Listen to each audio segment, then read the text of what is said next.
Hola, buenas noches, apreciados amigos de la comunidad IPS y los amigos de IFPO. Bienvenidos. Hoy en la noche tenemos un excelente invitado. Tenemos la presencia de mi coronel Mario Pazmiño, exdirector de inteligencia del ejército ecuatoriano. También tenemos la compañía de nuestro querido amigo Edison Cadena. Él es el representante de IFPO Capítulo Ecuador. Bienvenido, bienvenido mi querido amigo Edison. ¿Cómo has pasado? Muy buenas noches, mi estimado amigo Clever, mi coronel, qué gusto nuevamente poder participar con usted y tener la excelente oportunidad de poder más que nada conocer su vasta experiencia en lo que tiene que ver en temas de seguridad. Amigos, muy buenas noches. Muy bien, gracias Edison. Mi coronel, bienvenido. Yo creo que eh, no hace mucha falta presentarle a usted porque usted es uno de los referentes en el tema de seguridad, en el tema de estrategia, en el tema de inteligencia militar, en el tema de inteligencia en el nivel político estratégico. Bienvenido, mi coronel. Un gusto tenerle aquí en nuestro programa. Muchísimas gracias, una buena noche, un cordial saludo para todos las personas que se están dando cita a esta programación. Un cordial saludo para todos, gracias por la invitación. Eh, y estoy a las órdenes y pues a la disposición de ustedes. Muy bien, mi coronel. Hoy vamos a hablar sobre un tema que es de impacto, es de mucha actualidad y sobre todo es algo que nosotros debemos tener presentes en este cambio de gobierno, que es una coyuntura que debemos aprovechar para hacer un análisis exhaustivo de lo que está pasando en la seguridad en Iberoamérica. Y vamos a hablar sobre una visión estratégica de la seguridad ciudadana en todos nuestros países. Comencemos, mi coronel. ¿Qué es la seguridad ciudadana? Denos un concepto para que todos los que nos están escuchando y todos quienes observen este video, pues podamos entender un poquito más sobre el concepto de la seguridad ciudadana. Antes de pasar primero a dar un concepto de lo que es seguridad ciudadana, creo que es importante y vital, primero ir viendo de dónde se desprende la seguridad ciudadana, para poder tener claramente cuáles son los eslabones que conectan a la seguridad nacional con la seguridad integral, la seguridad pública, la seguridad ciudadana y la seguridad privada. ¿Qué es la seguridad nacional primero? Es aquella, y permítame que en eso quiero ser muy preciso porque no me gusta dejar algún punto que no sea así. Voy a dar lectura textual a este concepto que me parece interesante. Es el nivel de protección relativa que proporciona el Estado a la ciudadanía y al patrimonio nacional con relación a acciones políticas, económicas, psicosociales, militares, contra riesgos y amenazas que atenten contra los objetivos nacionales permanentes. Esa es la seguridad nacional. Esta seguridad nacional es necesario también manifestar que fue eliminada por parte del expresidente Rafael Correa y que posteriormente a esto nace otro tipo de seguridad, que es la seguridad integral, que no es otra cosa que la aplicación globalizada de la seguridad en todos los aspectos, aspecto psicosocial, militar, político, económico y también de la colectividad.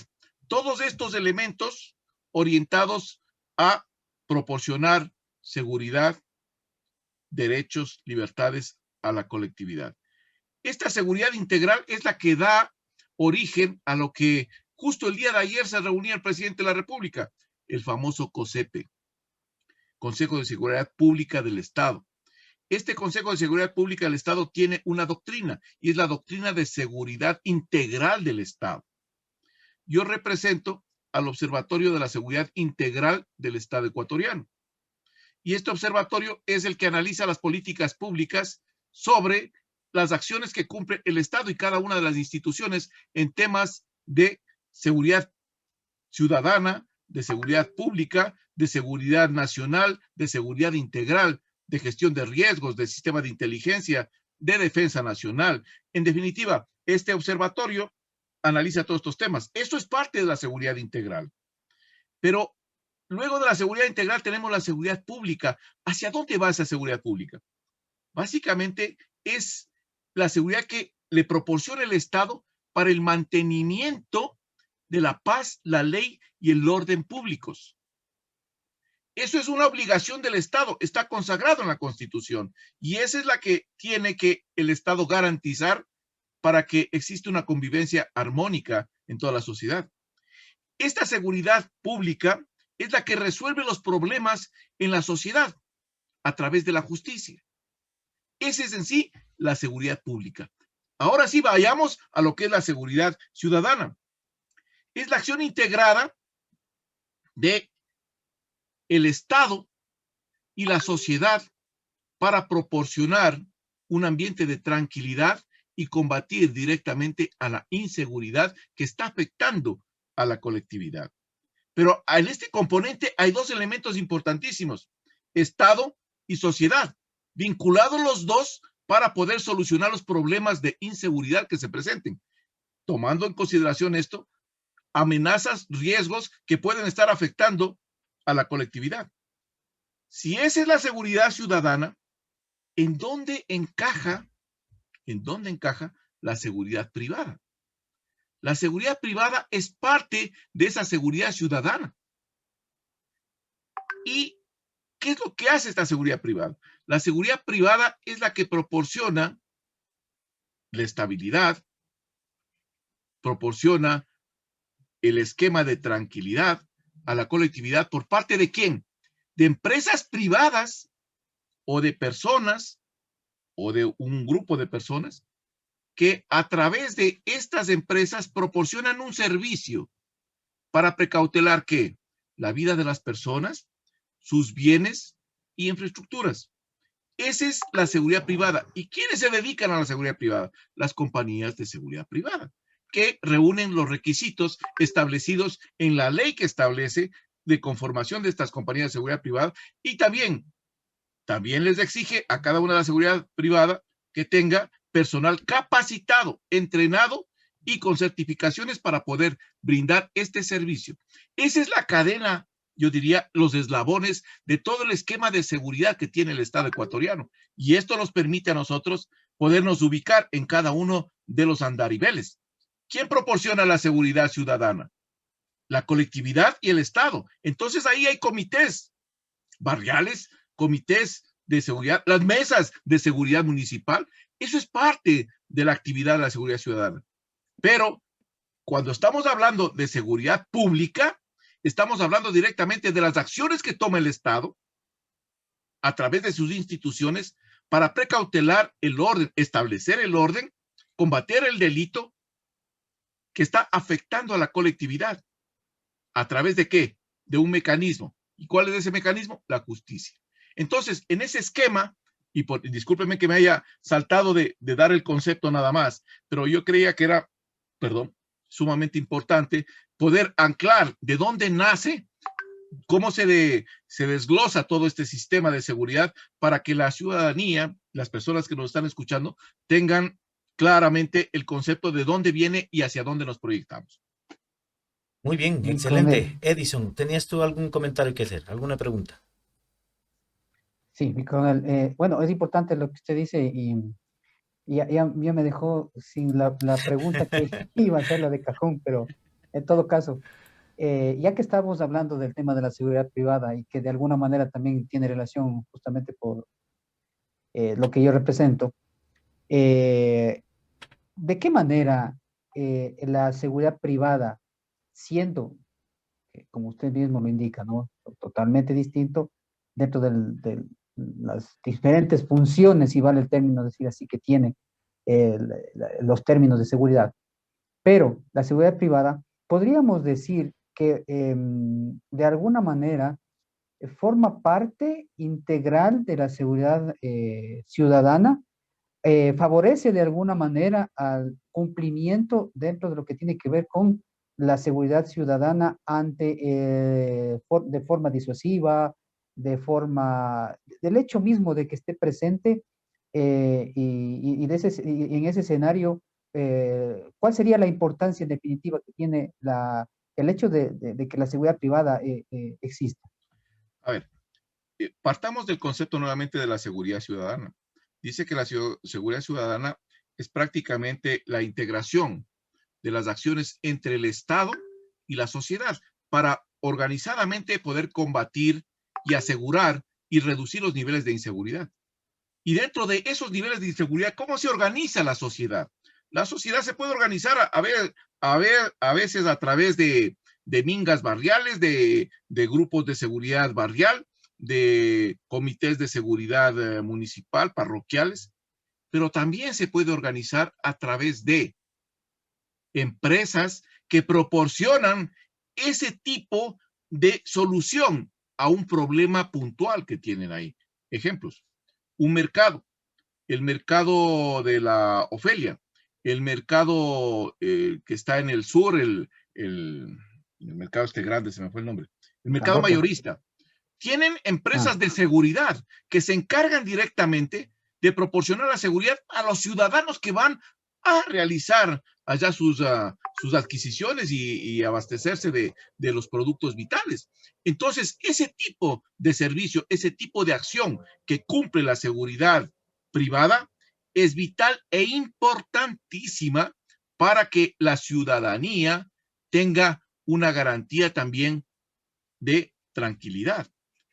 Está ligada directamente la seguridad ciudadana a la seguridad privada. Y eso es importante en un marco de seguridad donde priman las actividades delictivas. Yo hice una propuesta al gobierno hace algunos meses atrás.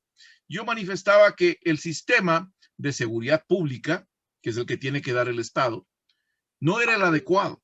¿Por qué no era el adecuado? Porque los circuitos ya dejaron de ser efectivos. Estos controles que hacen de patrullajes temporales por algunos lugares o requisas de armamento o también alguna presencia disuasiva ahí de la policía. Eso dejó de ser ya una situación efectiva porque la delincuencia mueve y rota rápidamente. ¿Cuál era la propuesta? La propuesta era un poco más ambiciosa, un poco más, yo diría, más integral, si cabe el término decir. Iba hacia que era necesario tener una presencia disuasiva permanente, los 365 días del año, las 24 horas del día, y no solo por turnos de 4 o 5 horas, sino más bien en forma permanente. Pongo un ejemplo. Sector de la Mariscal, zona roja, donde se presentan un sinnúmero de actos delictivos. Ahí necesitamos, no los circuitos, una presencia permanente, pero en esa presencia permanente entraban 4 actores. La presencia policial, porque es a la que le corresponde este tipo de seguridad ciudadana. La presencia y apoyo de la policía metropolitana. La presencia de Fuerzas Armadas y la presencia también y la colaboración de la seguridad privada. De tal manera que estos 4 componentes puedan actuar. Me dirán algunos, sí, pero los guardias no tienen, los guardias privados no tienen armamento ni tienen la autorización. Sí, señores, no estoy diciendo que los guardias privados salgan a dar vara a nadie, no es ese el tema.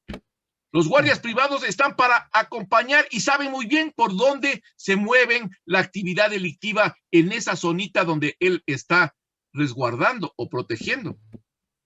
Entonces, estos integrantes de este equipo tienen necesariamente que conformarse para poder prestar un servicio mucho más directo a la colectividad.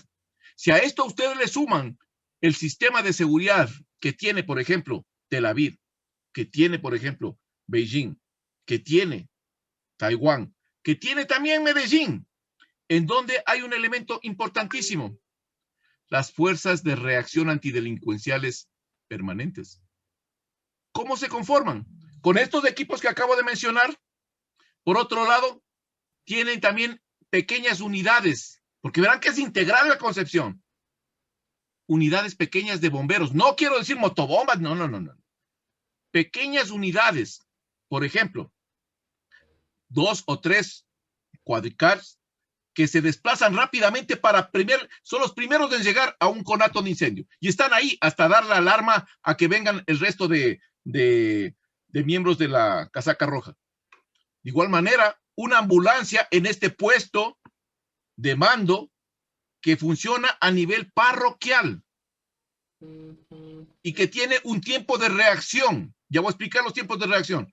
Y de igual manera, hay ahí también un elemento de la función judicial y la sociedad civil, parte de esta estructura. Ahí quien administra, señores, no es el comandante de la policía, no es tampoco el del cuerpo de bomberos, no, señores. Quien administra este sistema es la colectividad, con la Policía Nacional y el resto. Pero la colectividad asume la responsabilidad de la seguridad, que no es solo del Estado, es también de la sociedad. ¿Y por qué tenemos ahí un representante de la función judicial? Por lo siguiente, señores. Porque en el país, en otros países no es así, pero en este país, nadie reclama, nadie demanda por la inexistencia de un servicio. ¿Qué quiero decir con esto? Le pegan un tiro a una persona o le asaltan a la persona. El tipo queda herido. La ambulancia llega a la hora y media, y de pronto ya van cargando solo el cadáver. La policía se hace presente a los 45 minutos, 50 minutos, a veces también a la hora, y un poco más a veces. Cuando van. Entonces, cuando van, si no, no van. Lo que pasa es que también hay veces que la policía está en otros operativos. Es y no que les da. con esto se reduce eso, porque estos núcleos ya no responden a emergencias de otros subsistemas, solo responden al sistema parroquial, señores. Voy a poner un ejemplo más concreto. En el cantón Rumiñahui, ahí funciona una central de reacción inmediata antidelincuencial, con todos estos componentes que estoy diciendo.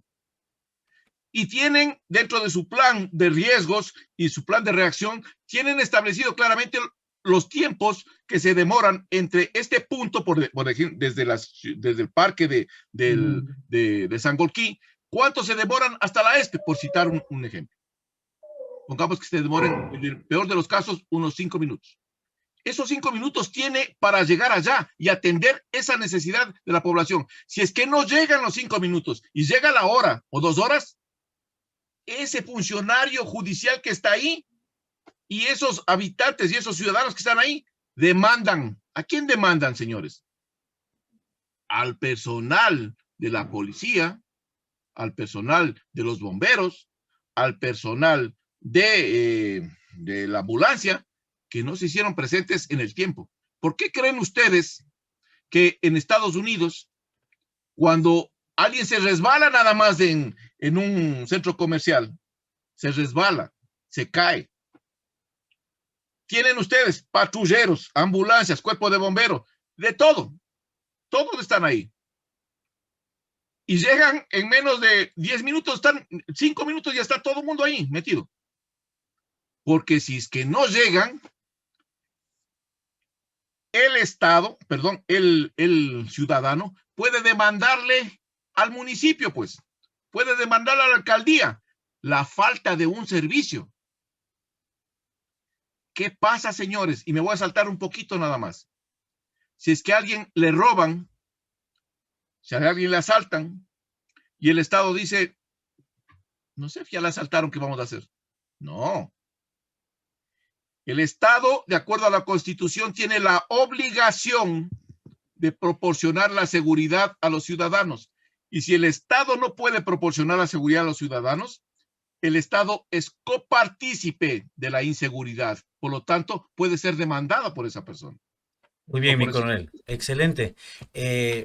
Ahí caben algunos ejemplos, ¿no? Justamente hace varias semanas hubo una señora que le asaltaron y el momento que la policía pues le dijo que vaya a poner la denuncia, realmente no les llevaron detenidos a los que le robaron el celular, porque obviamente tenían que poner la denuncia y obviamente luego de la denuncia lo que hacen es dejarles en libertad, lamentablemente por las leyes que tenemos. Muy bien, mi coronel, vamos a saludar a quienes están conectando a la transmisión. Recuerden, amigos, la misión es llegar a la mayor cantidad de personas. Ayúdenme compartiendo este programa para llegar a amigos, a vecinos. Bienvenido, Marco Mañay. Buenas noches, amigos, desde el norte de Quito. Excelente. Edgar Ramón Villalta, saludos cordiales desde Machala, El Oro. Gracias, Edgar, por estar en sintonía. Mary José Galora Márquez, buenas noches, saludos desde el sur de Quito. Gracias, amigos. Carlos Taipe, saludos desde Santo Domingo. Gracias, Carlitos, por estar con nosotros. Mario Acosta Játiva, buenas noches con todos desde el centro norte de Quito. Muy bien, bienvenidos a todos quienes se están conectando a la transmisión. Mi coronel, hemos hablado un poquito de los conceptos de la seguridad, hemos hablado ya un poco de una recomendación muy valiosa suya de cómo haríamos esta parte operacional de la seguridad. Pero sí quisiera un poquito entrar en la parte de inteligencia, que es algo fundamental para las operaciones de seguridad ciudadana y para la seguridad del Estado. El presidente actual tiene la decisión o ha tomado la decisión de cerrar esa secretaría que antes era la SENAIN y ahora tiene otro nombre, ¿no es cierto? Una Secretaría de Inteligencia. ¿Qué opinión le merece a usted el cierre así de plano, de un plumazo, o se debería hacer una auditoría para verificar qué es lo que realmente pasó en esa secretaría, para verificar qué pasó con los recursos, qué pasó con los equipos, qué pasó con esas operaciones que hicieron en esa secretaría? ¿Cuál es su comentario, mi coronel? Bueno, antes de contestar la pregunta, quisiera solo puntualizar un tema que con relación al tema que estaba hablando anteriormente, perdón. Y era lo siguiente: es necesario que para que estas organizaciones, estas estructuras de reacción antidelincuencial se optimicen, se operabilicen, necesitan que exista una cartografía digitalizada delictiva. O sea, es necesario levantar un mapeo de la delincuencia en el sector para tener claramente identificado. Eso era lo que faltaba dentro de esa pregunta. Y con relación al tema del sistema de inteligencia. A ver, el sistema de inteligencia, quiero partir de una concepción. No hay sistema de inteligencia que sea malo. Los sistemas de inteligencia son organismos que sirven al Estado para la toma de decisiones y le sirven al decisor político. Lamentablemente, hay actores, administradores o funcionarios que no tienen el conocimiento adecuado, por un lado, y por otro lado, son personas improvisadas. Y esas improvisaciones hacen que se generen errores o actividades delictivas. Y esas situaciones ponen en mal precedente a esa estructura de inteligencia. Pero la estructura no es la mala, como lo he dicho en varios medios de comunicación, y lo dije también al presidente de la República. La estructura no es la mala, señor. Son los administradores de la estructura lo que le hacen la mala. Es como, voy a poner un ejemplo. No me pueden decir ustedes que el IES es el malo. No. Los administradores. Los administradores son los malos. Los corruptos, los ladrones son los administradores. No son los funcionarios, no son los aportantes, pues los malos. Ahora, ¿dónde está la solución del IES? En que no le pongan, pues, desde arriba una cuota política para que vaya a robar allá o administrar el IES. Eso tiene que ser voluntad de los mismos ciudadanos, de los aportantes. Ellos tienen que poner la directiva. Y con eso se vamos corrigiendo un poco las cosas. Entonces, no es que sea malo el sistema. El sistema es el correcto. El problema son los administradores, por un lado. La idea del presidente de la República, sé que ha manifestado de que va a eliminar la Secretaría de Inteligencia. Hoy día la CIES, el Centro de Inteligencia Estratégica. Pero posteriormente he escuchado al señor ministro de la Defensa de que no lo van a eliminar. Lo que van a hacer es una reingeniería total, que me parece completamente correcto. Así es, así es. Concuerdo Completamente con usted, mi correcto. coronel. Así es. Y aquí hay un punto importante, lo que yo le decía al presidente de la República, y lo he dicho en medios de comunicación, y lo que acaba de repetir Clever también. Aquí, señores, no es cuestión de virar la página como hizo el gobierno anterior, cuando teníamos la CENAIN, crearon el CIES, viraron la página y dijeron no ha pasado nada. No, no, no, no, no, no. Ahí estamos equivocados. Así no se hacen las cosas.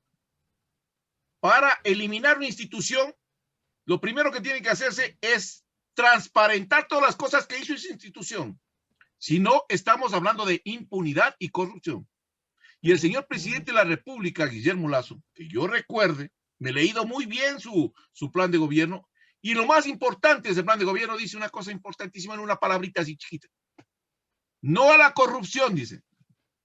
Eso, señores, sería corrupción, si es que no lo hacen. Y lo importante es hacer tres cosas. La primera, una auditoría operativa. Porque justo el día de hoy, señores, justo el día de hoy, por esas operaciones clandestinas, mal concebidas, con tintes de delincuencia y de corrupción vinculadas en esas operaciones de inteligencia, el exdirector de inteligencia, Pablo Romero, está sentenciado. Y justo una de esas operaciones, la operación Caminito. Y eso que no se van al resto de operaciones. Ahí está la operación Caribe, en donde algunos miembros del grupo Alfaro Vive Carajo, con este mismo señor que está detenido, se fueron a Nicaragua a salvar la revolución nicaragüense. Vayan pensando nomás. O sea que si es que poco a poco se va haciendo esa auditoría No, pues operacional, se va a ir yo desempolvando un poco de cosas. esperaría que comiencen a ver las otras operaciones. Les voy a dejar unita ahí nomás para que vayan pensando ustedes en qué será. La operación Tuneadas. Vayan viendo nomás. La operación Tuneadas en las clínicas en Bogotá. Entonces, al margen de toda esa cuestión, los sistemas de inteligencia, señores, tienen que justificar las operaciones que hicieron, por un lado. Porque recuerden que esas operaciones se ejecutan con gastos reservados. Y esos gastos reservados tienen que ser auditados, o fueron auditados. Pero fueron auditados por el corrupto que está ahorita preso en la cárcel 4, pues. Y por el anterior, por Poli. Por Poli y por Servi. Es una mezcla de sinvergüencería que unos se tapan con los otros. Por eso tiene que haber una comisión de personas que vayan allá a destapar, no a encubrir. No a encubrir, a destapar el meollo. Eso solo con relación al tema de las operaciones. Tiene que hacerse una auditoría financiera, porque 475 millones de dólares no es pelo de cochino. Discúlpenme, señores, no es así. Son 475 millones que desde que se creó esta famoso centro de inteligencia político, que yo les digo siempre, los pesquisas criollos, o la fábrica de conspiradores de Lumbicí, así les digo en algunos artículos que he escrito. Ahí, señores, se gastaron 475 millones que tienen que explicarnos dónde está la plata, pues. No es cuestión de decir, se tapa, se da la vuelta a la página y no ha pasado nada. No, señores, eso se llama corrupción. Eso se llama impunidad. Y el pueblo ecuatoriano no quiere eso. Y por último, hay que hacer una auditoría tecnológica de todos los equipos, de todos los equipos, de todos los sistemas, los de interceptación telefónica, los de interceptación de medios de comunicación de internet, de todos. Los que tenían en las computadoras, los que tenían en los carros, de los carros que desaparecieron, y un poco de cosas más, de las casas de seguridad, de todas esas cosas hay que hacer inventarios. Porque, señores, esa nuevamente no es plata ni del presidente de la República, ni del ministro, ni tampoco del secretario de inteligencia. Y recuerden otra cosa, además de estas tres auditorías, hay que iniciar una acción legal. Ustedes dirán, ¿contra quién? ¿Cómo es el asunto? Hay que iniciar una acción legal o hay que llamar a confesión judicial por la destrucción de todos los documentos que se generaron en esa administración. Al momento no hay ningún documento ahí en la Secretaría de Inteligencia, ni en el famoso CIES. Estos señores creen que esa documentación les pertenece. Incautos, sinvergüenzas. Discúlpeme que hable, yo soy muy claro. Clever me conoce. Es decir, mi coronel, ahí viene ya la actividad del nuevo presidente de la Comisión de Fiscalización de la Asamblea. Esa es una partecita, Fernando Villavicencio tendrá que meterle mano también a ese asunto. Pero tiene que haber una auditoría que sea de la sociedad y que sea para decir, señores, aquí faltan las platas, aquí faltan los equipos, aquí tienen que justificarme las operaciones, aquí faltan los documentos. Y todo eso tendrán que responder desde el secretario y todos los jefes que estuvieron ahí. Porque la documentación, señores, no le pertenece a ninguno de ustedes. Esa es documentación del Estado ecuatoriano.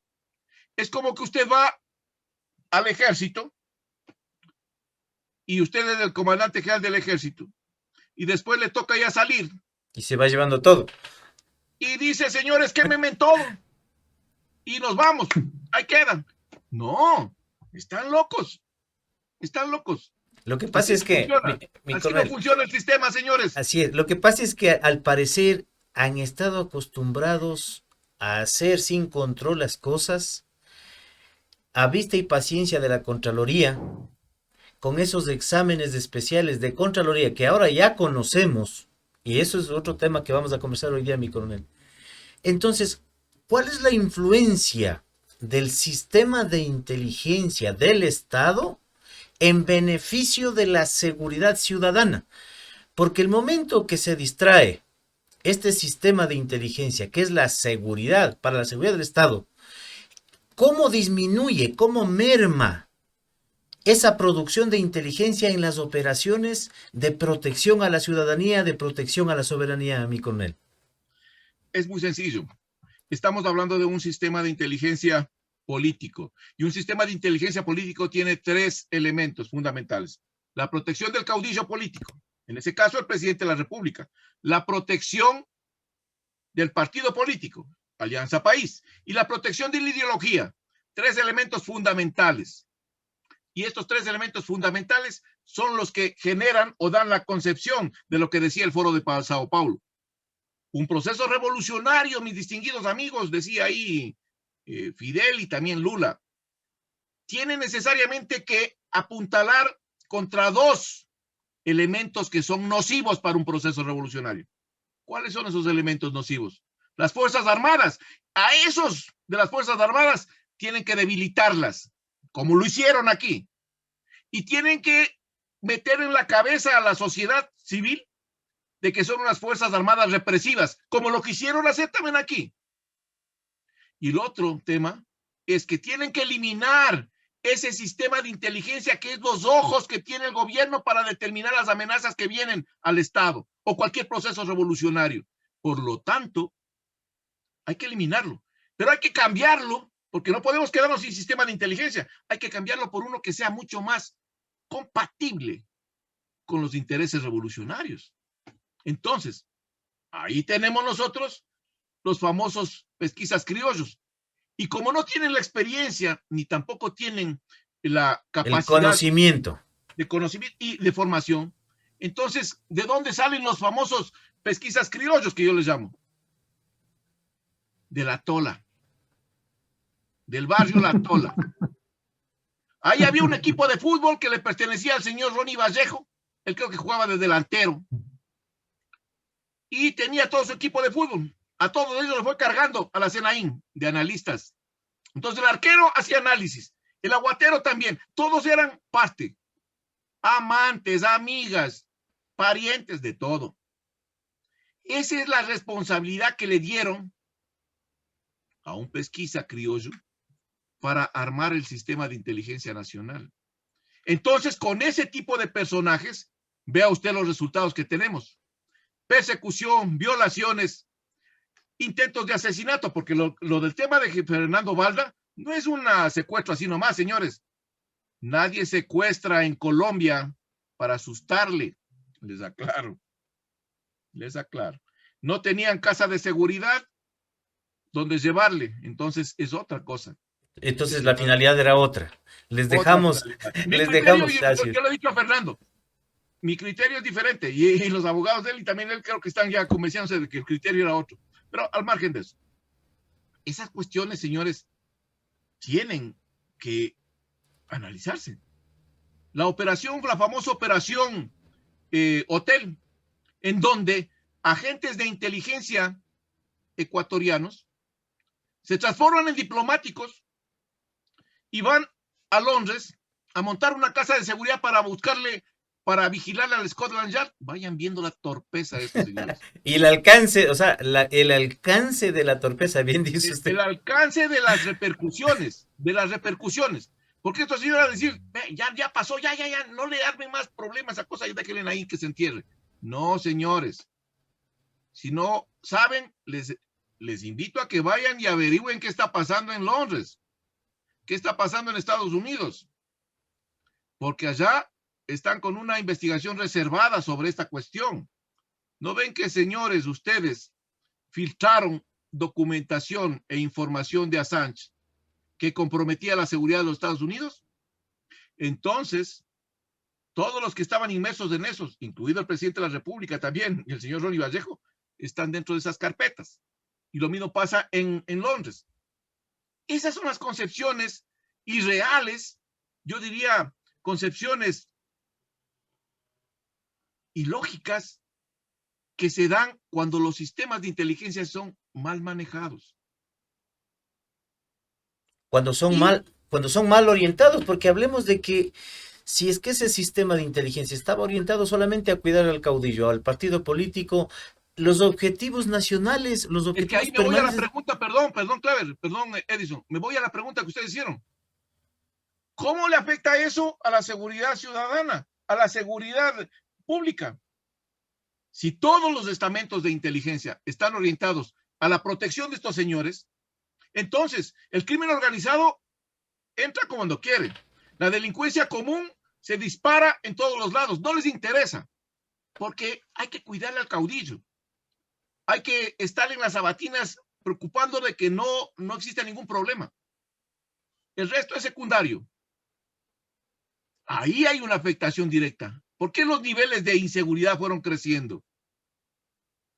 Porque no se daban estas acciones. ¿Por qué tenemos la acción y la presencia de grupos y de incremento del narcotráfico? Justamente por estas cosas. Porque el sistema de inteligencia andaba en otras cosas. Solo les pongo un ejemplo para que me comprendan. Mientras se daba el 30S, que la Policía Nacional estaba en una protesta justa a mi criterio, porque necesitaban que se les aclare la situación de sus monumentos. ¿Dónde estaba la Senaín, señores? Tomándose un cafecito y haciendo un curso de agentes de pesquisas criollos en la Flaxo. Ahí estaban toditos metidos. Y ya se dio el relajo a las 7 de la mañana, creo que a las 8 de la mañana comenzó el relajo. Le llamaron a esto y decían, estamos en curso. Recién a la 1:30, a la 1:30, recién se asustan porque no salía el presidente. Y ahí recién comienza el secretario de inteligencia a ver qué es lo que pasaba. Fíjense en cómo se manejan estas cosas. Entonces, ahí tienen ustedes la respuesta más que lógica y obvia a un problema estructural de un sistema de inteligencia que no funciona. Por eso yo le puse la fábrica de conspiraciones del UNBC, porque lo único que hacían allá era pura conspiración, nada de producción de inteligencia para satisfacer las necesidades de información que tenía el decisor político. Edison. Mi coronel, tomando en consideración algo que dijo anteriormente y más allá de eso también viene una reflexión y también su punto de vista. En relación a lo que usted comentaba para la participación del personal, del oficial de protección del guardia dentro de estos comités, habría que tomar en consideración el hecho entonces de que se deben cambiar las leyes. La ley de seguridad privada tiene que ser modificada de alguna u otra manera si es que se consideraría esta situación, que de hecho también yo, y si usted también debe conocerlo, esta ley no es nada más que fue creada para dar ciertas disposiciones de lo que tiene que ver con uniformes, formas de cómo estar organizado, pero más no una manera más técnica de cómo debe ser empleada la seguridad privada. Eso por un lado. Por otro lado, tomando en consideración lo que usted dice y determinando que la inteligencia, valga la oportunidad, es importantísima dentro de justamente estos marcos que se ven y que van encaminados juntamente a la seguridad ciudadana. ¿Qué es lo que pasó o qué es lo que pasa en Colombia? ¿Por qué Colombia, o sea, no sé, no aprendió la lección? Porque estamos manejando escenarios también muy parecidos a los que sucedieron aquí en Ecuador, que sucedió en Chile, que ya sucedió también en Colombia hace unos meses atrás, antes de que exista este estallido nuevamente social, que, entre comillas, que nosotros sabemos que no es así. ¿Qué es lo que sucede? ¿Qué es lo que pasa en ese sentido, mi coronel? A ver, repíteme la primera, por favor, porque me desubiqué con la segunda pregunta tuya. Por favor, la primera estaba orientada, ¿qué era? Perdón. Sí, para tomar en consideración el hecho de esa propuesta que usted hace Ya, de perfecto, estos ya. Ok, comités. correcto, ya. A ver, yo creo que es fundamental hacer una modificación a la ley. Esto es vital. ¿Cuál es la concepción que yo tengo, señores? Si tenemos una deficiencia en seguridad porque no tenemos la suficiente cantidad de personal, entonces necesitamos que la seguridad privada colabore directamente. Y si tiene el Ministerio de Gobierno que hacer contratos para, en un barrio, meter unas 2 o 3 compañías de seguridad para que hagan los recorridos con la policía, con el ejército, la policía metropolitana, hay que hacerlo. Pero hay un punto importante. No es cuestión de coger y meterles, no.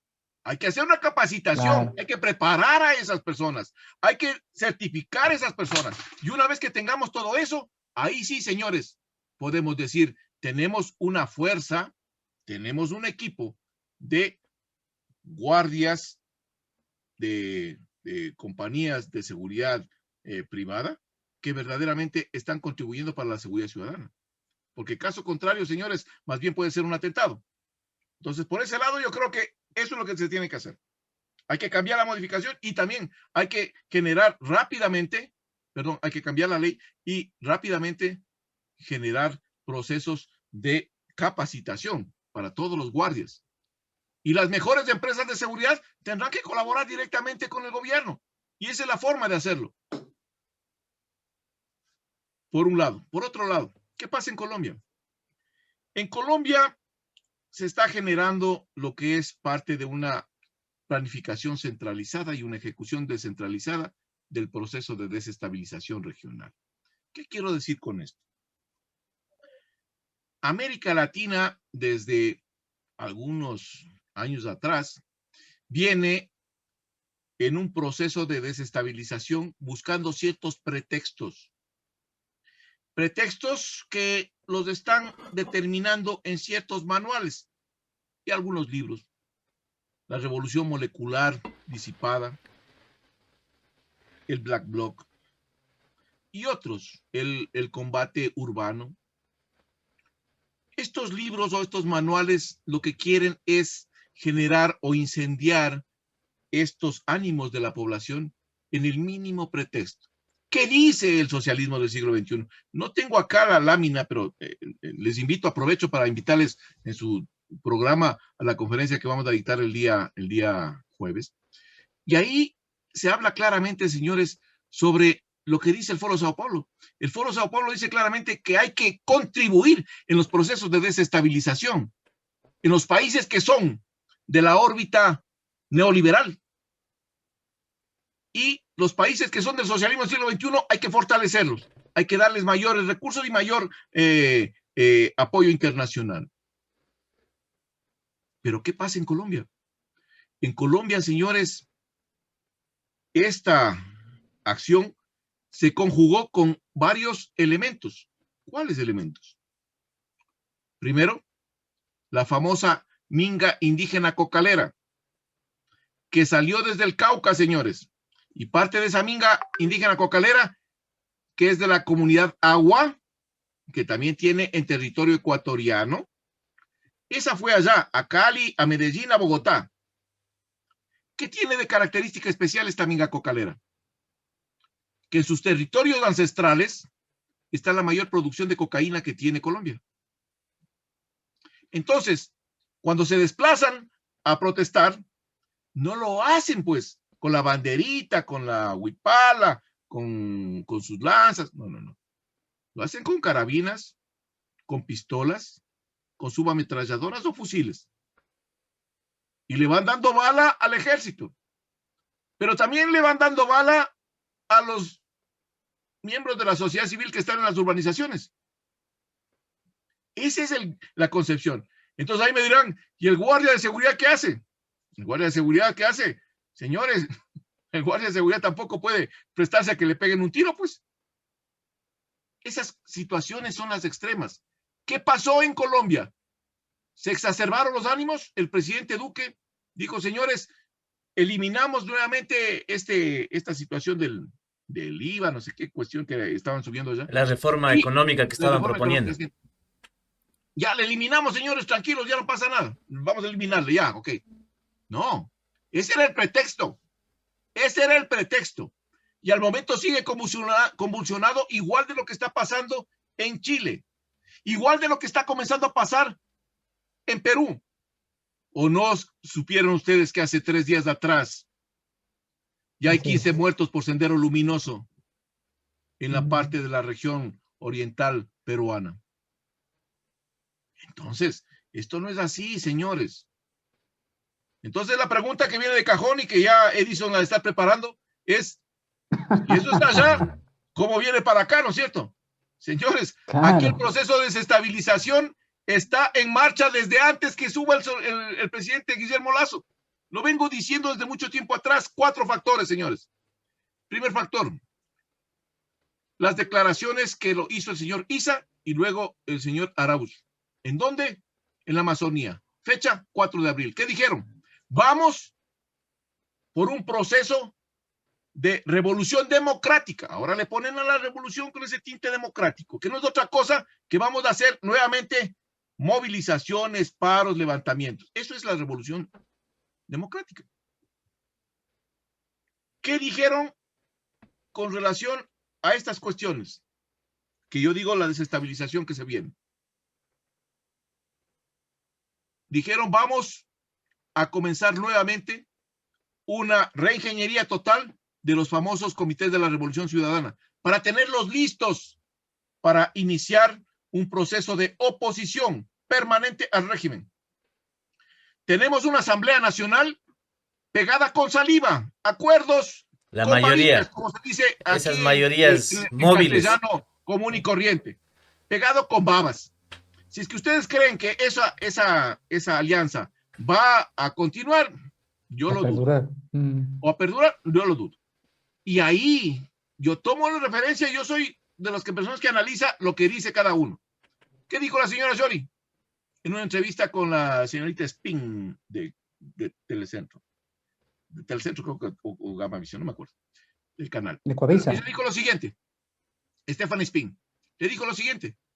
Teníamos un acuerdo, pero ese acuerdo era solo para eso, no es para el resto. Teníamos un acuerdo.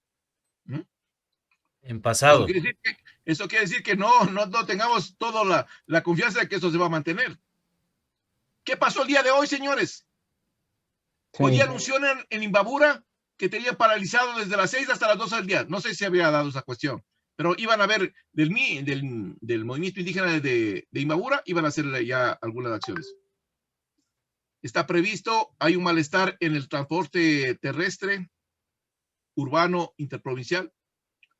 Hay una situación de malestar por la subida de los combustibles. Hay una situación, hasta que los pobres panaderos también dijeron que estaban en los profesores que les van a subir los recursos, que van a subir también la situación de los bonos de la pobreza. En definitiva, la gente tiene un sinnúmero de expectativas. Y esas expectativas, señores, también están ahí, que se pueden transformar en bombas de tiempo. Muy bien, mi coronel. Pero tenemos, solo permítame, no, que no me deje hablar, que me deje terminar de vaina. Y ahí la otra cosa, mano. Ahí está el otro punto importante. Y el otro punto importante está en que tiene una burbuja burocrática. Una burbuja burocrática que constituye cerca del 56% del correísmo que todavía permanece ahí. ¿Cómo quieren manejar un proceso de desarrollo nacional con tanto infiltrado dentro de la administración pública? Y me falta un punto, pero eso le dejo para la próxima. Para la próxima pregunta. Muy bien. Excelente análisis que acaba de hacer mi coronel, tomando en cuenta de que hablemos de la izquierda en Latinoamérica, cuando están en el poder, muy difícilmente hacen huelgas, paros, pero cuando la derecha, y en este caso es el Ecuador, cuando la derecha inicia su etapa de gobierno, está latente las huelgas, las movilizaciones, las peticiones justas o no justas, pero lamentablemente, si usted se da cuenta a nivel de Latinoamérica, cuando tienen gobiernos de derecha, normalmente la izquierda sale a las calles a protestar. Y eso influye directamente en la seguridad ciudadana, en la estabilidad de los gobiernos y sobre todo en la producción, en la productividad. Pues, ¿cómo se puede generar empleo si es que tenemos las carreteras con obstáculos? ¿Cómo se puede generar empleo si tenemos inestabilidad y no existe el apoyo para alguna reforma económica que tal vez se quiera hacer con buena voluntad? Muy bien, quisiera topar otro tema importantísimo, mi coronel. Cuando hablamos de seguridad ciudadana, estamos hablando de la protección, ¿no es cierto? Y la acción de la fuerza pública más la ciudadanía, ¿sí? Y obviamente lo que quiero expresar en este momento es de que lamentablemente ha existido un descontrol en las cárceles del Ecuador. ¿Y eso qué significa o cómo se traduce? Los expertos dicen que el 80% de la inseguridad ciudadana se genera desde las cárceles. Muchas personas que están en el interior de las cárceles siguen ordenando el tema de narcotráfico, el tema de extorsión, el tema de sicariato. El presidente actual aún no ha designado un secretario para la SNAI, para esa secretaría de rehabilitación, entre comillas, porque de rehabilitación no tiene nada.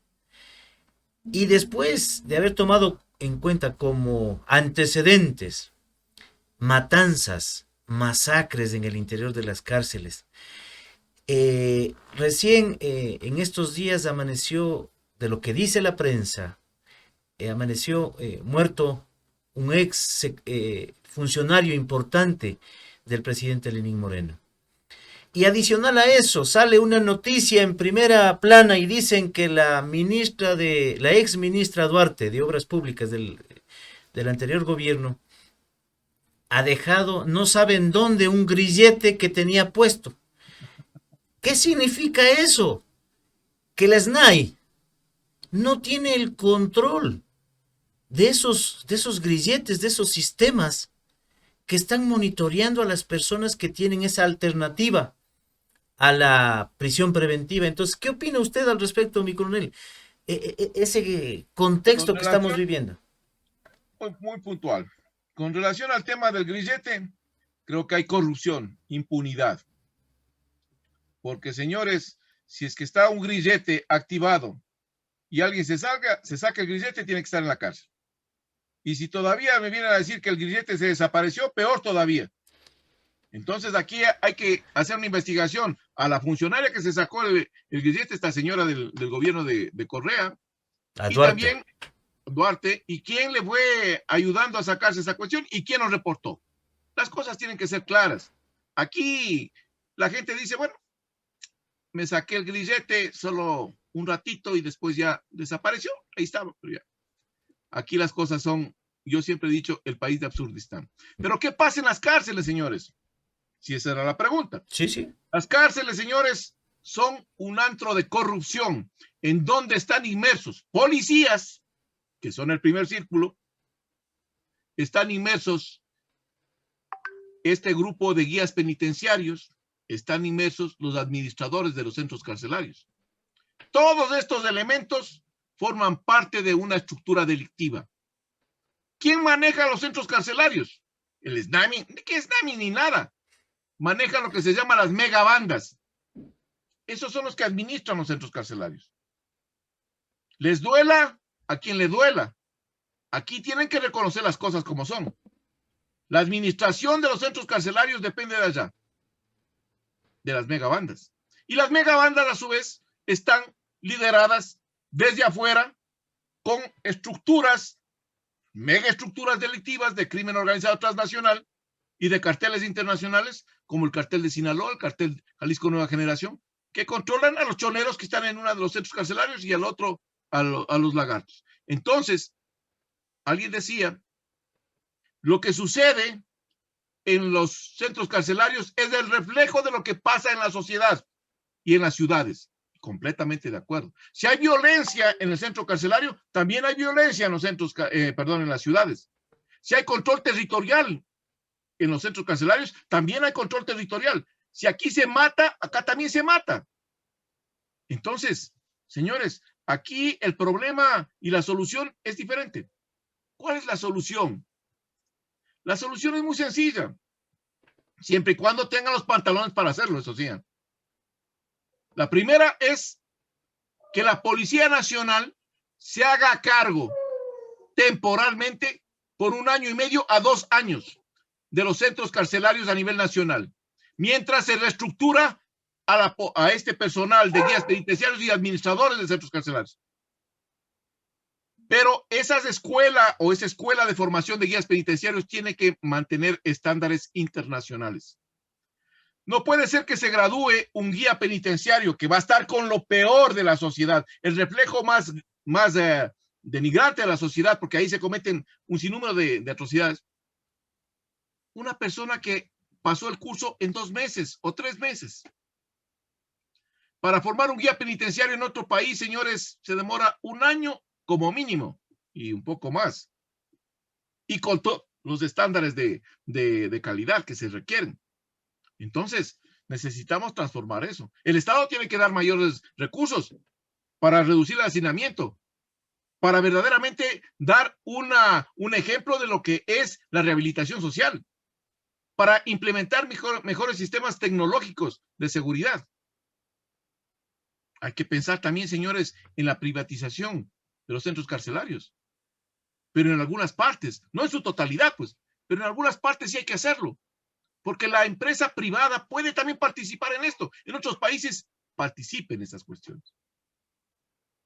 Esas son algunas ideas que tienen que manejarse y mejorarse. Porque, señores, aquí el tema también es el siguiente. El grado, y esto quiero ser muy puntual, el grado, señores, no le da el conocimiento. Porque yo soy coronel, no quiere decir que yo soy un excelente director de la SNAI. No tengo la menor idea de lo que pasa allá adentro, pero soy coronel. No funciona así, señores. No funciona así.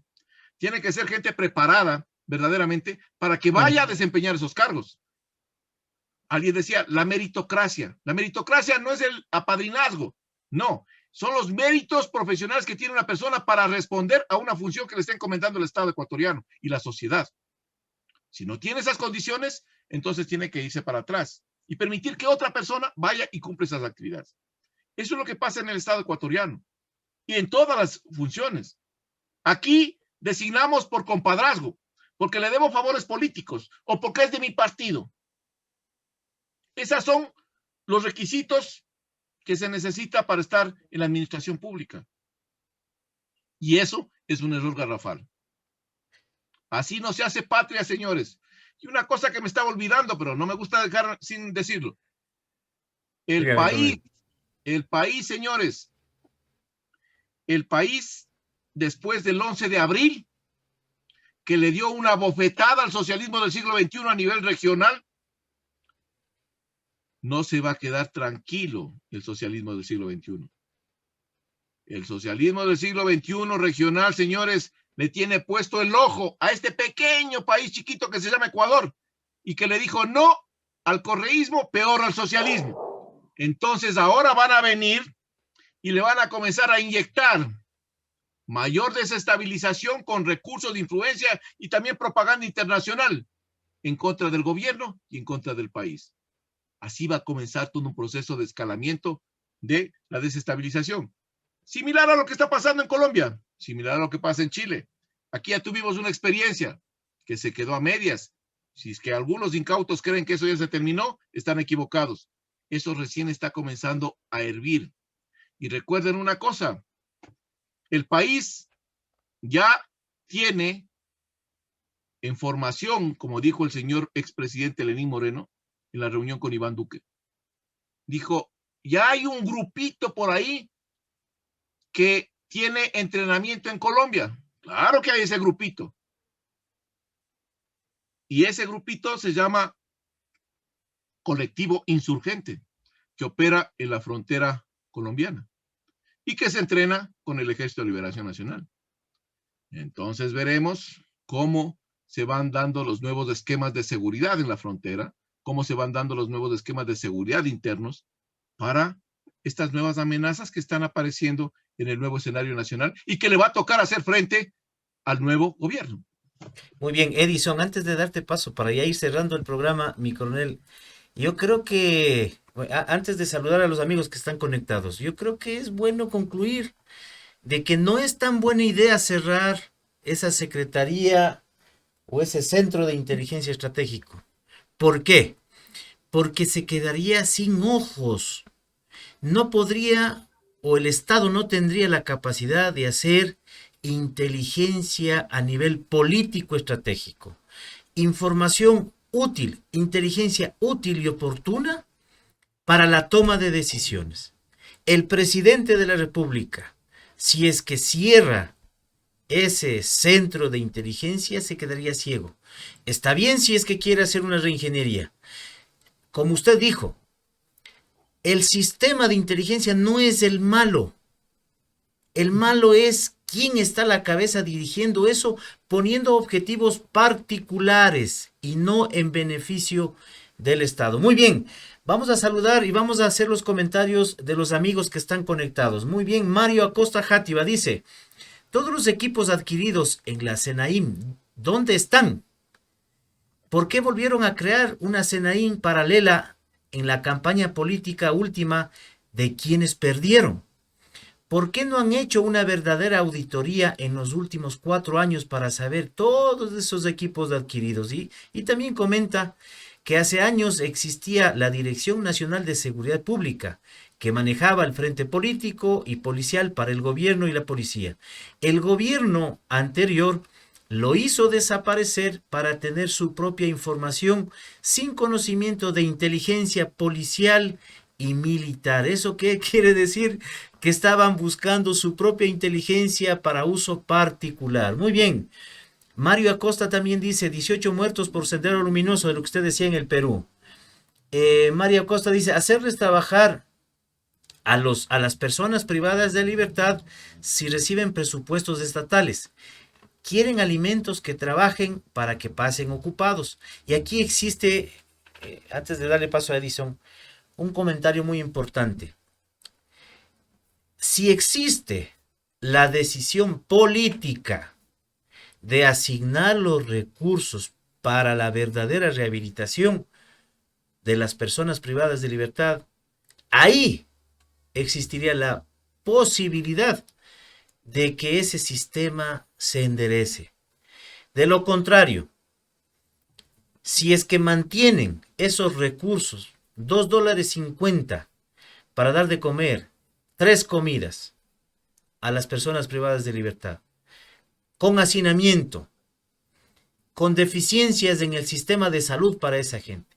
Recuerden, y les hago acuerdo lo que dice el Código de Mandela de las Naciones Unidas, que los privados de libertad también son seres humanos y deben ser tratados dignamente. No es que cometí el error, cometí un delito, me encierran en una cárcel y se olvidan de mis derechos humanos. Las personas privadas de libertad también tienen derechos humanos, porque acuérdense en que en las cárceles también existen personas que han cometido infracciones. No todos son delincuentes que no tienen la manera de rehabilitarse. ¿O no les ha pasado que algún amigo, algún familiar cometió alguna infracción de tránsito y fue a parar en la cárcel? ¿Acaso por esa situación pierde sus derechos humanos? Un padre de familia que se queda sin trabajo, no logra pagar la pensión mensual de sus hijitos, les llevan preso. Ese padre de familia que no tiene trabajo, que no puede pagar la pensión, ¿perdió sus derechos humanos? No, entonces es importantísimo que el gobierno, cualquier gobierno que ingrese acá al Ecuador y a nivel de Latinoamérica, asigne los presupuestos, los recursos necesarios para que exista un verdadero proceso de rehabilitación de las personas que han cometido ese tipo de errores. Edison, ¿tenías alguna pregunta adicional? Bueno, más que pregunta, salvando todo lo que mi coronel ha hablado y se ha comentado también aquí, salvo ciertas cosas que son importantísimas tomar en consideración, más que nada también por el tiempo, porque realmente no sé cuánto tiempo vamos ya. Ya estamos Me parece que ya yendo a estamos. cerrar. Sí, sí, estamos por cerrar. Bueno, siempre es un gusto, mi coronel, conversar estos temas que nos apasionan tanto y en realidad el tiempo se vuela. Importantísimo cambiar la ley de seguridad privada, ya comentamos, eso es muy importante hacerlo. ¿Por qué? Porque también se ha tocado el tema aquí de estos nuevos escenarios que usted muy bien los catalogó. Entonces, las empresas de seguridad, los guardias, los oficiales de protección, deben estar preparados para justamente reaccionar ante estos nuevos escenarios que se están presentando y que indudablemente van a ser así, tomando en consideración el hecho, por ejemplo, si se hace un análisis en cuanto a los riesgos, a la amenaza en sí, eh, el- cuando hay una de estos levantamientos indígenas o protestas callejeras que suelen suceder, jamás se había dado en consideración el hecho de que una banda de muchachos, de protestantes, terminen entrando a un almacén, a una entidad bancaria y hagan desmanes y terminen incluso hasta vaciando los bancos, las entidades financieras. Entonces, es importantísimo tomar en consideración esa situación y las empresas de seguridad, ¿sí? Analizar esto de una manera más profunda, obviamente, con el apoyo del cambio de las leyes, porque es indudable que el oficial de protección, que el guardia de seguridad, que la empresa de seguridad debe tomar en consideración estos nuevos escenarios. Eh, eso por lo que yo rescataría, tomando en consideración justamente lo que acabamos de hablar, mi estimado Clever. Muchas gracias, Edison. Mi coronel, para ir cerrando el programa, vea, el tiempo vuela y justamente cuando uno tiene buena compañía, el tiempo pasa más rápido. Después de haber hecho un análisis pormenorizado de los factores internos, de los factores externos que influyen en la seguridad ciudadana, ¿cuáles serían las recomendaciones del coronel Mario Pazmiño al nuevo gobierno? ¿Cuáles serían las recomendaciones puntuales para, en primer lugar, recomponer el tema del sistema de inteligencia del Estado? Y segundo, que ese sistema apoye a la seguridad ciudadana. ¿Cuál sería su recomendación al nuevo gobierno?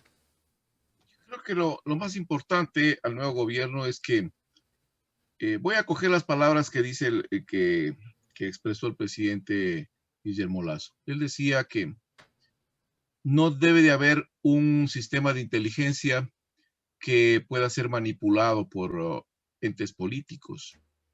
Es correcto. ¿Cómo nos libramos de eso, señor presidente? Nos libramos de eso creando esta Secretaría de Inteligencia bajo la dirección del COSEPE, en donde está representado todas las funciones y los poderes del Estado ecuatoriano, De ese organismo dependería esta secretaría. Ahí ya no hay quien meta mano política, porque hay diferentes actores y todos se van a beneficiar de un trabajo profesional, de un trabajo técnico para beneficio del Estado ecuatoriano. No para beneficio, señores, del partido, ni del presidente, ni de nadie. Para el Estado ecuatoriano. Punto número 1. Punto número 2. Es necesario y vital, antes de cambiar, destruir, hacer una reingeniería, lo que ustedes quieran. Es necesario y vital por transparencia, para evitar corrupción y porque sobre todo la sociedad exige no impunidad, que se hagan las auditorías. Eso es importante para saber justo lo que preguntaba por ahí el señor Acosta. ¿Dónde está la plata? ¿Dónde están los equipos? Si hasta ahora no sabemos dónde están los equipos. Si habían carros que terminaban una operación y los desechaban, carros. Entonces, señores, esas cosas son importantísimas. Por otro lado, yo creo que es importante cambiar y hacer una reingeniería también el sistema carcelario. Hacer una reingeniería también al sistema de justicia, sin meter la mano en la justicia, pero darle los recursos para que hagan una reingeniería total, porque la corrupción ahí campea. En la justicia no se levanta la bandera de la transparencia, ahí se levanta una bandera que es de la impunidad, y con esa queremos tapar todo, y eso no es lo correcto. Necesitamos también revisar, por otro lado, el tema migratorio. Un tema tan importante que estamos dejando de lado. Y yo creo y considero que esa función migratoria tiene que regresar a la Policía Nacional, con los diferentes problemas que ha tenido la Policía Nacional. Pero había, sinceramente, un control más eficiente. No quiero decir con esto que a los migrantes de los diferentes países no se les trate con respeto, con consideración y se les apoye. No, señor. Pero a los que vienen infiltrados dentro de esos procesos migratorios, sí tiene que existir un control más minucioso. No es cuestión de las puertas abiertas, señores. Eso no es seguridad. Y el otro tema, el tema de la famosa ley esa con relación a las sustancias psicotrópicas que las personas pueden transportar, creo que tiene que ser revisada y eliminada. Porque eso lo único que ha hecho, señores, es impulsar e incrementar el narcotráfico en el país y el microtráfico. Y algunos analistas, he escuchado algunos, sin conocimiento de causa, dicen que aquí se queda una gran parte de la producción de cocaína de Colombia. No, señores, están equivocados. Aquí no se queda 1 gramo de cocaína refinada ni producida en Colombia. Aquí se queda el bagajo. En otras palabras, los desechos de los laboratorios y cristalizaderos para el consumo interno. Aquí no le dejan 1 kilo de coca, porque ese kilo de coca en Estados Unidos, en Europa, cuesta 100, 200, 300 veces más de lo que pueden consumir aquí, o de lo que pueden pagar aquí. Por lo tanto, todos esos bagajos, o todo el desecho, es lo que aquí se utiliza en el microtráfico. Eso hay que combatir. Y un sinnúmero de cosas más adicionales que había manifestado acá y que el gobierno tiene que comenzar a hacerlo. Pero lo prioritario, señores, lo prioritario, si no tiene un sistema de información e inteligencia adecuado, el gobierno está desarmado. No es cuestión de decir, esto voy a entregar a las Fuerzas Armadas, una parte de la inteligencia y otra parte de la inteligencia a la policía. ¿Por qué no es lo correcto? Porque las Fuerzas Armadas, señores, producen inteligencia para el componente militar, para el ministro de Defensa, sobre fuerzas opresoras, Amenazas. amenazas externas, amenazas de grupos guerrilleros o algún tema de desestabilización interna. No más de eso. ¿Qué genera la policía? Inteligencia contra las actividades delictivas. ¿Dónde está entonces la inteligencia de carácter político estratégico que necesita el gobierno para poder manejar las diferentes amenazas transnacionales? Pongo un ejemplo. ¿Qué pasaría o más bien dicho, qué va a pasar, quién va a informar si comienzan ya los diferentes países del socialismo del siglo XXI a presionar internacionalmente con desestabilización al interior del país. ¿Quién le informa? ¿Le informa a las Fuerzas Armadas? No, señores, porque esa no es su competencia. La Policía Nacional tampoco, no es su competencia. Ahí necesita un eslabón para que pueda trabajar. Eso es importante. Si no tienen eso, es como entrar a un partido de fútbol con cancha inclinada, tapados los ojos y con el árbitro del otro equipo. Calculen ustedes cómo es Y el con el desempeño. árbitro vendido. Muy bien, mi coronel, excelente. Vamos a Gracias. terminar antes de darte el paso al mensaje final, Edison, y a mi coronel. Fabián Condoy dice en nuestras redes sociales, deben existir políticas públicas serias y transparentes tendientes a prevenir, combatir, investigar, sancionar y rehabilitar correctamente a los delincuentes comunes y de cuello blanco. Muy bien, saludos. Gracias, Fabián, por conectarte. Francisco Esteves Quintana nos dice, buenas noches. No conozco un estado que no tenga un organismo de inteligencia. Esa es una gran verdad, ¿no es cierto? En este nuevo gobierno, lo que se piensa hacer es, como usted lo mencionó, una reingeniería y un cambio de nombre, según lo mencionó el nuevo ministro de Defensa. Muy bien, esperemos que sea así. Dice Mario Acosta Játiva, no puede seguir la visa universal para ingresar al Ecuador.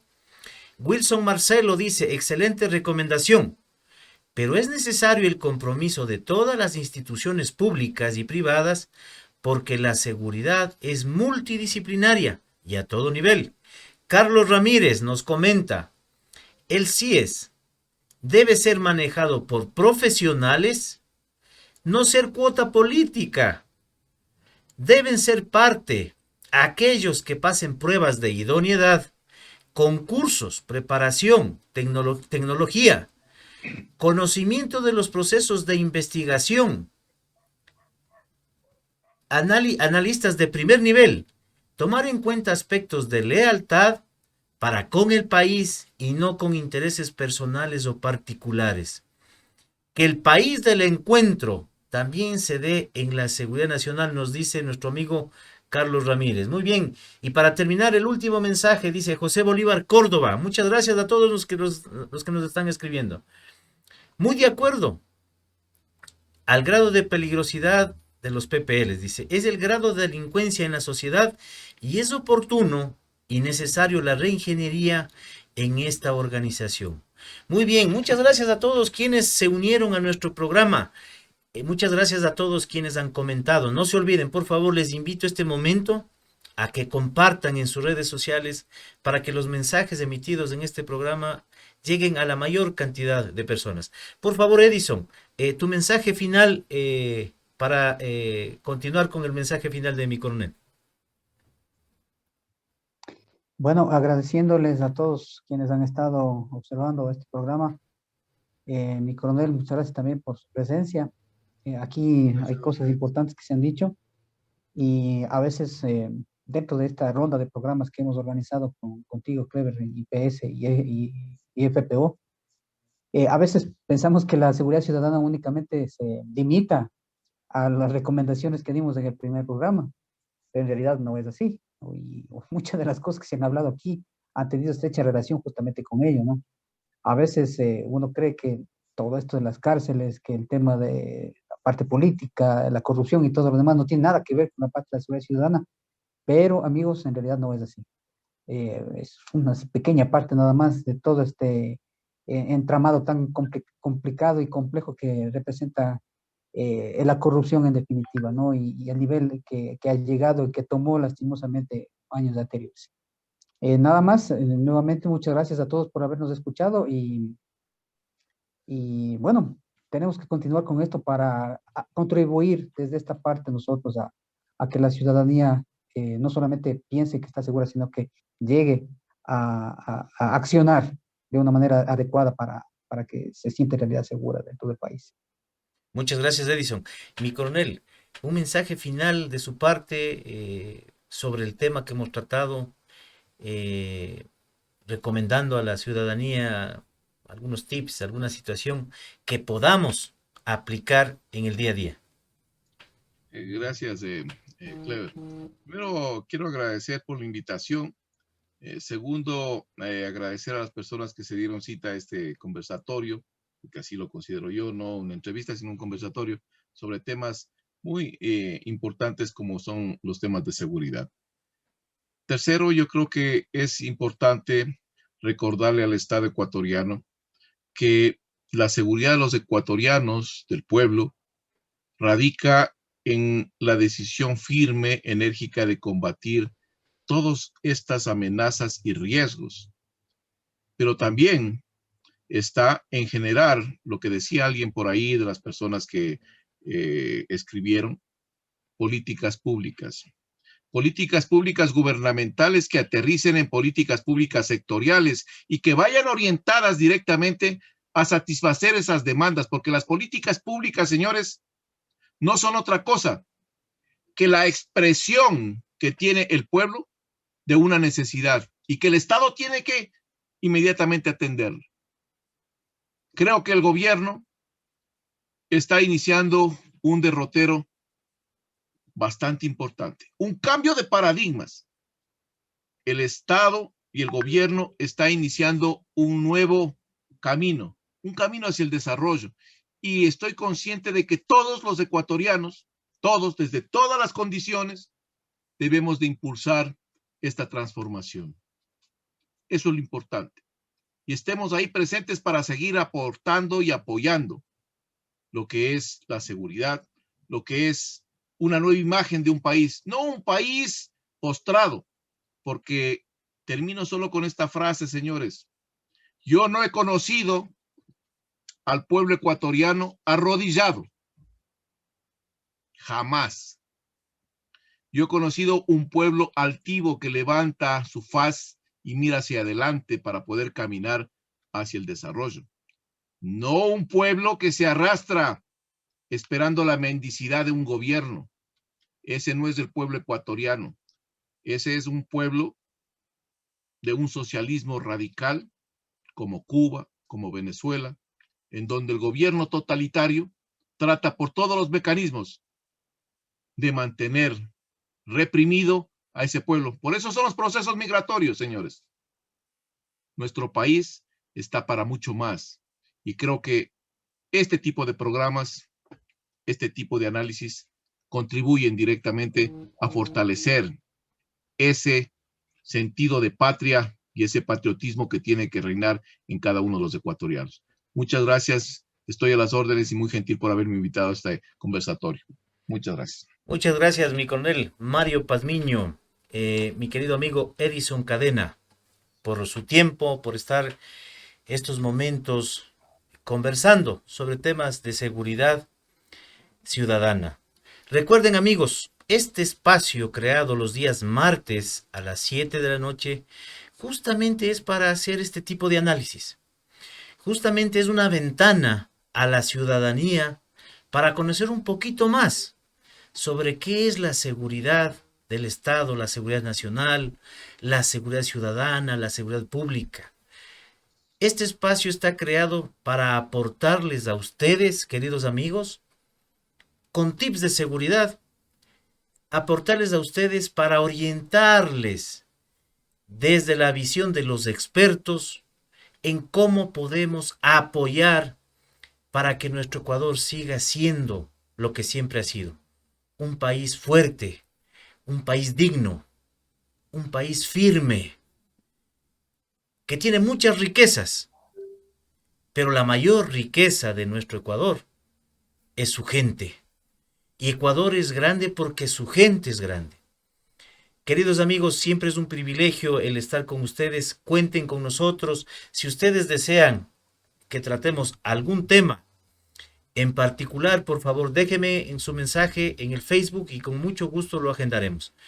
Para finalizar, les agradezco mucho a todos los amigos del Ecuador y de los diferentes países que se han hecho presente en este programa. Ya saben, un fuerte abrazo desde Ecuador para todos y obviamente les deseo que se cuiden, que esta pandemia todavía está presente.